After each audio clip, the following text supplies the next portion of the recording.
قطرات الحب. شعر أديب كمال الدين.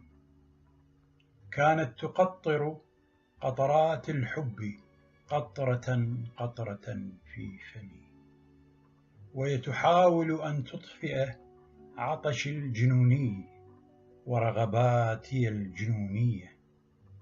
كانت تقطر وهي تجلس نصف عارية بثديين عامرين بالنار وبساقين عامرتين بالسذاجة واللذة.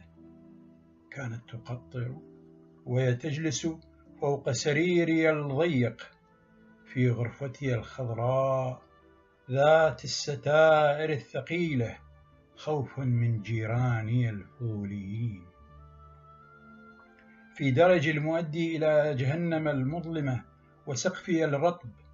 وسقفي الرطب الذي سرعان ما انهار، فسقط درج المؤدي إلى الماضي الذي يشبه حبل مشنقة قتل آلاف الأرواح.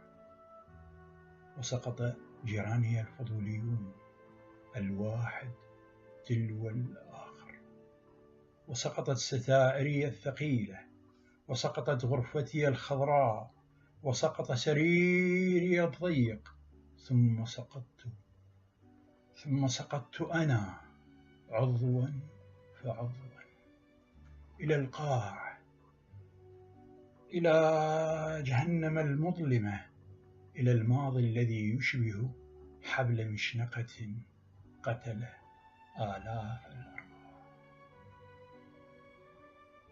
وحدها حبيبتي بقيت معلقة في الهواء، وهي تقطر قطرات الحب قطرة قطرة، نصف عارية بثديين عامرين بالنار وبساقين عامرتين بالسذاجة واللذة. بقيت هكذا تقطر قطرات الحب في فمي العطشان حد الجنون، في فمي الذي لا وجود له. بقيت تقطر دون جدوى، دون أمل. أديب كمال الدين.